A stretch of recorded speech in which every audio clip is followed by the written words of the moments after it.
मित्रों, धर्म ग्रंथ महाभारत में ऐसी बहुत सी कथाओं का वर्णन मिलता है जिसे अगर मनुष्य अपने जीवन में उतार ले तो उसे ना तो कभी खुद पर अहंकार हो सकता है और न ही वो कभी भी खुद को सबसे शक्तिशाली या फिर सर्वश्रेष्ठ समझने की भूल कर सकता है। आज की इस वीडियो के माध्यम से हम आपको महाभारत से जुड़ी एक ऐसी ही कथा के बारे में बताने जा रहे हैं। इस कथा के माध्यम से हम जानेंगे कि जब महाभारत युद्ध में पांडवों को विजय मिली तो पांचों पांडव स्वयं को विजय का श्रेय देने लगे, अर्थात युद्ध में विजय प्राप्त करने के कारण पांचों पांडवों को अपने बल पर अहंकार हो गया था। तब श्री कृष्ण ने उन लोगों का अहंकार कैसे दूर किया, यही देखेंगे आज की इस वीडियो में। नमस्कार और स्वागत है आपका द डिवाइन टेल्स पर एक बार फिर। मित्रों, स्कंद पुराण के माहेश्वर खंड के कुमारिका खंड के अनुसार ये कथा उस समय की है जब कौरव और पांडव अपनी अपनी सेनाओं सहित धर्म क्षेत्र कुरुक्षेत्र में होने वाले महाभारत युद्ध के लिए एकत्रित हो चुके थे। दोनों ही शिविरों में इस बात की चर्चा हो रही थी कि कल से शुरू होने वाला युद्ध कितने दिनों में समाप्त होगा और इस युद्ध में कौन विजयी होगा।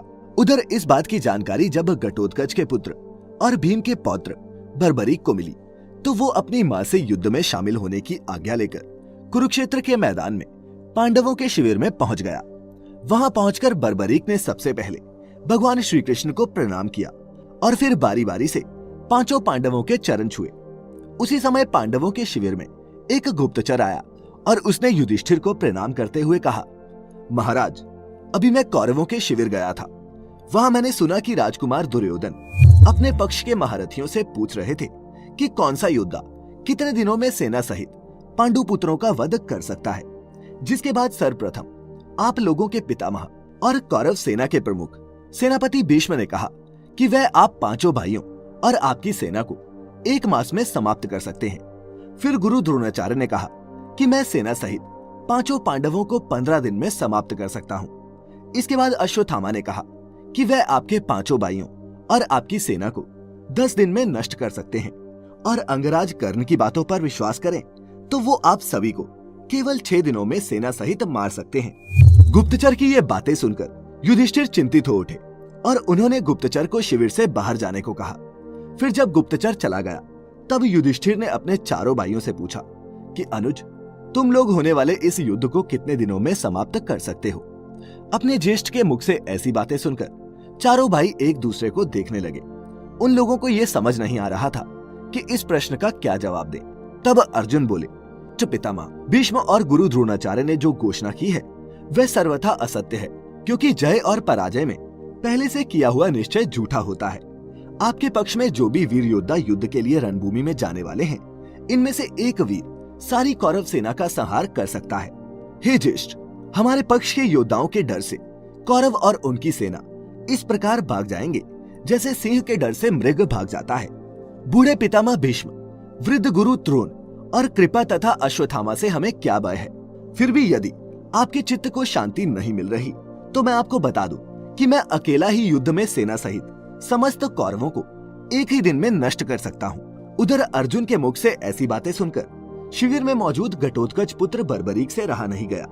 उसने अर्जुन से कहा, पितामह, अभी आपने जो कहा है वो सही नहीं है, क्योंकि मैं आपके शत्रुओं अर्थात सेना सहित समस्त कौरवों को कुछ ही पलों में नष्ट कर सकता हूँ। बर्बरीक के मुख से ऐसी बातें सुनकर शिविर में मौजूद सभी योद्धा आश्चर्यचकित हो गए।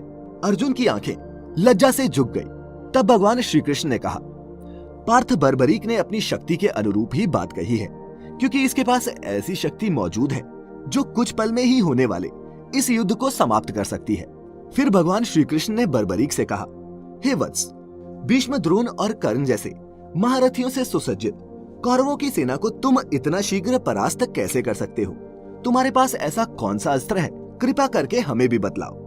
तब बर्बरीक ने भगवान कृष्ण से दोनों हाथ जोड़ते हुए कहा, प्रभु, आप जो मेरे तरकश में ये 3 बाण देख रहे हैं, इन्हीं बाणों की सहायता से मैं पल भर में अपने शत्रुओं को नष्ट कर सकता हूँ। तब श्री कृष्ण बोले, हे पुत्र बर्बरीक, मैं कथनी पर विश्वास नहीं करता, मुझे प्रमाण चाहिए।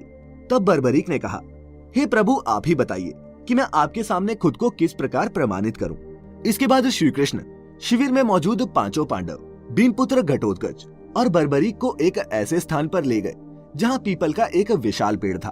वहां पहुंचकर श्री कृष्ण ने बर्बरीक से कहा, बर्बरीक, ये पीपल का पेड़ देख रहे हो? इस पेड़ में जितने भी सूखे पत्ते लगे हुए हैं वही तुम्हारा लक्ष्य है। अगर तुमने इन 3 बाणों से इस लक्ष्य को भेद दिया तो मुझे तुम्हारी वीरता पर कोई संदेह नहीं रह जाएगा। भगवान श्री कृष्ण की बातें सुनकर बर्बरीक ने कहा, आपकी जैसी आज्ञा प्रभु। फिर उसने अपने तरकश से लक्ष्यों को चिन्हित करने के लिए एक बाण निकाला और धनुष की प्रत्यंचा पर चढ़ाकर उसे पीपल के पेड़ पर छोड़ दिया। पल भर में ही वह बाण उस पीपल के पेड़ में मौजूद सभी सूखे पत्तों को चिन्हित कर तरकश में लौट आया। उस बाण के वापस आते ही बर्बरीक ने जैसे ही उन पत्तों को काटने के लिए अपना दूसरा बाण तरकश से निकाला, उसी समय एक चिन्हित हुआ सूखा पत्ता धरती पर आकर गिर गया, जिसे भगवान श्री कृष्ण ने अपने पांव के नीचे छिपा लिया।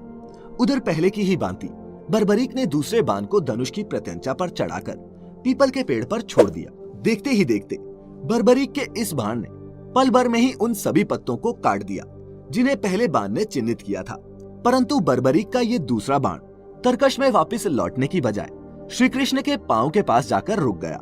ये देख बर्बरीक ने श्री कृष्ण से कहा, हे प्रभु, आपने मेरे द्वारा चिन्हित पत्ते को अपने पांव के नीचे छिपा रखा है। कृपा कर अपना पांव हटा लीजिए, क्योंकि मेरे ये बाण अपने लक्ष्य से कभी नहीं चूकते। बर्बरीक की ये बातें सुनकर भगवान श्री कृष्ण मुस्कुराए और फिर उन्होंने बर्बरीक से कहा, पुत्र बर्बरीक, ये प्रमाणित हो गया कि तुम पल भर में ही इस युद्ध को समाप्त कर सकते हो, किंतु अब तुम्हारा जीवित रहना धर्म के अनुकूल नहीं है। ये सुन घटोत्कच सहित 5 पांडव हैरान रह गए। फिर युधिष्ठिर सहित सभी पांडव श्री कृष्ण के समीप आए और उनसे बोले, हे वासुदेव, आप ये क्या कह रहे हैं? ये तो हमारे लिए अच्छी बात है कि बर्बरीक हमारे पक्ष से युद्ध में भाग लेगा। तब श्री कृष्ण बोले, आप लोगों को जैसा दिख रहा है वो सत्य नहीं है। अर्जुन बोला, तो फिर सत्य क्या है वासुदेव? तब भगवान ने जवाब दिया, आप लोगों को सारी सच्चाई बर्बरीक ही बताएगा। फिर श्री कृष्ण के कहे अनुसार बर्बरीक ने सच बताते हुए कहा, पितामह, प्रभु श्री कृष्ण सही कह रहे हैं, क्योंकि मैंने अपनी माता को वचन दे रखा है कि जो भी पक्ष इस युद्ध में निर्बल होगा मैं उस पक्ष से युद्ध करूंगा। ये सुन भीम ने कहा, हे वासुदेव, शक्ति की गणना के अनुसार तो इस युद्ध में हमारा ही पक्ष निर्बल है, फिर आप ऐसा क्यों कह रहे हैं? तब श्री कृष्ण भीम से बोले, हे मजले भैया, शुरुआत में आपका पुत्र बर्बरीक तो आपके पक्ष में होगा, लेकिन अगले ही पल जब कौरवों का नाश हो जाएगा तो ये आपके विरुद्ध खड़ा हो जाएगा और कौरवों की तरह आप सभी का भी विनाश कर देगा। भगवान श्री कृष्ण के मुख से ऐसी बातें सुनकर बर्बरीक ने उसी क्षण उनके चरण पकड़ लिए और कहा, हे प्रभु, अब आप ही बताइए मैं क्या करूं? तब श्री कृष्ण ने बर्बरीक को अपना शीशदान अर्थात प्राणदान देने को कहा। ये सुन बर्बरीक ने अपने दोनों हाथ जोड़ते हुए कहा, भगवान, मेरी एक इच्छा है कि मैं भी इस युद्ध में शामिल हो सकूं और अपनी आंखों से इस युद्ध को देख सकूं। ऐसे में अब आप ही बताइए कि मेरी इच्छाओं का क्या होगा? तब भगवान श्री कृष्ण ने बर्बरीक को अपने दोनों हाथों से उठाते हुए कहा, वीर बर्बरीक, मैं तुम्हें वचन देता हूँ कि तुम्हारी युद्ध देखने की इच्छा अवश्य पूरी होगी, लेकिन इसके लिए तुम्हें अपना शीश दान करना होगा। बर्बरीक ने जवाब दिया, प्रभु आपकी जैसी आज्ञा। फिर उसने अपने तरकश से एक बाण निकाला और उसे संधान करते हुए ऊपर की ओर छोड़ दिया। देखते ही देखते पल भर में ही उस बाण ने बर्बरीक का सिर धड़ से अलग कर दिया, जो श्री कृष्ण के चरणों में जाकर गिर गया। उधर बर्बरीक के शीश को कटा हुआ देखकर 5 पांडव और घटोत्कच शोकाकुल हो गए। फिर भगवान श्री कृष्ण ने बर्बरीक के शीश को अपने हाथों से उठाया। उसी समय आकाश में देवी जगदम्बिका प्रकट हुई और उन्होंने वासुदेव को प्रणाम करते हुए बोला, हे वासुदेव, क्या आज्ञा है?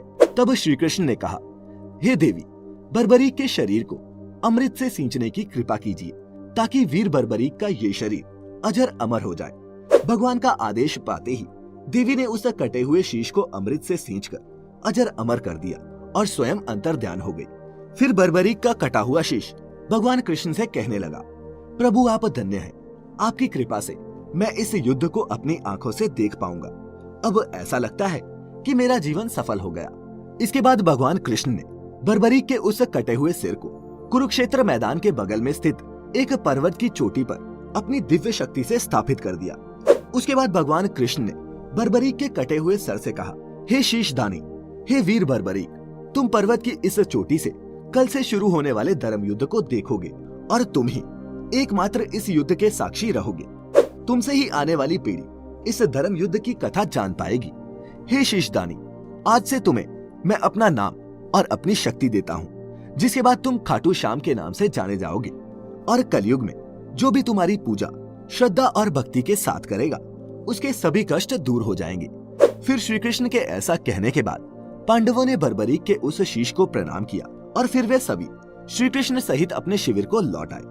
अगले दिन कुरुक्षेत्र के मैदान में कौरवों और पांडवों के बीच महाभारत का धर्म युद्ध शुरू हो गया, जो 18 दिनों तक चला।